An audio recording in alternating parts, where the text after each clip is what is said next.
Hello, Robert, and welcome to the Nordic Data Science and Machine Learning Summit. It's really a pleasure having you with us today. Before we dive into further questions, can you tell us a bit more about yourself and the organization you're representing today? Sure. So my name is Robert Moberg. I'm Chief Analyst of Houston Analytics.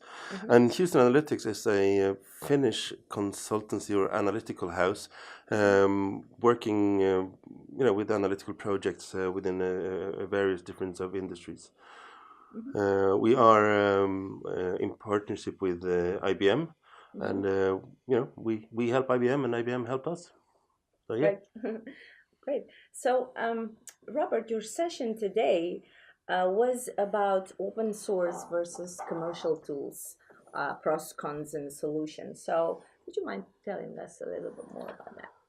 So yeah, if you look at the historical development of software solutions or supportive tools within the area of predictive and advanced analytics, we've basically gone from having a entirely code-based platform to having graphical user interfaces with helper functions for the analyst.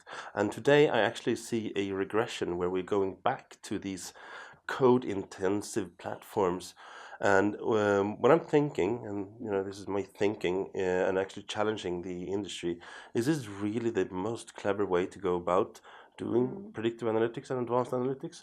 And it actually might be, I'm not sure, but I just want to kind of raise awareness or kind of challenge the community if that is the right way to go. So this is what I'm going to be talking about. Great.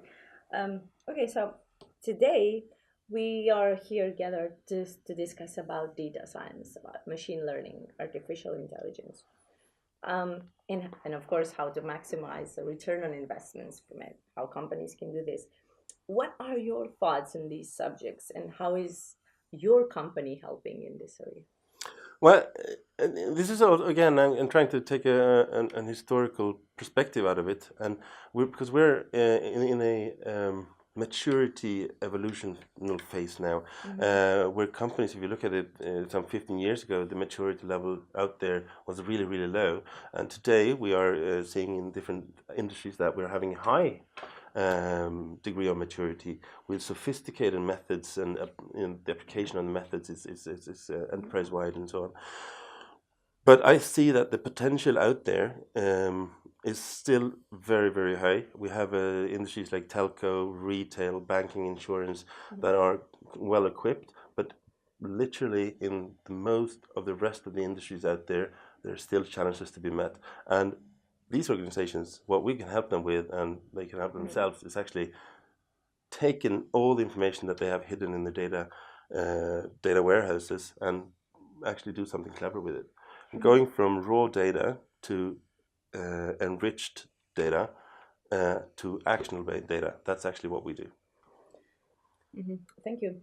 Well, considering the huge amount of data nowadays, the technology which is developing so fast, the competence and the new and the old processes in place, do you really think that organizations are ready to start innovating for data science, machine learning, and artificial intelligence? And if not, what can organizations do to get ready for this journey ahead, which is somehow complex? I think it's so again on the maturity ladder here, the companies and industries that are kind of on the lower steps of the maturity ladders, they will run into issues on how to get started, how to basically take this first step, and one of the things, so that there are a lot of things that is a challenge here. Extracting the information, getting the access to the right stuff, but also attracting the right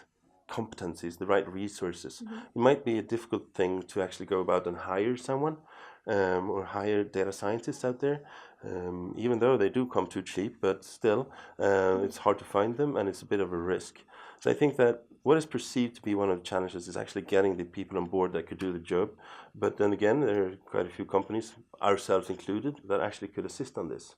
So if any of the companies out there who listen to this have these challenges of resources or capacity or competency, well, there is help to be bought out there. So, Robert, one last question to end up this discussion on machine learning, artificial intelligence, and data science, which are the hype words for this summit. And to be honest, like it's a trend nowadays. What can we expect in the next year? Let's say the nearest future.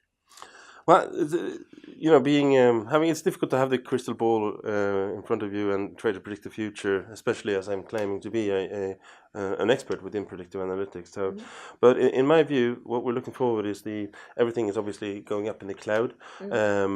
Which is a good thing. I'm saying this is where the way we're heading. But these solutions up in the cloud tend to be a bit stupid, let's say, in the sense that they are not predictively sophisticated. So I think that in a year from now, and 2 years, 3 years, 4 years, we're going to have increasingly degree of having embedded analytics, which is literally putting these sophisticated algorithms out there to be able to be consumed by the data, which is processed then within the cloud. And we see a lot of solutions like that out there, but they often lack the predictive capacity. So yeah, I think that's something that we're going to see a lot more of. Great. Well, Robert, it was a pleasure having you with us today. And thank you for your inputs on the summit. Thank you very much.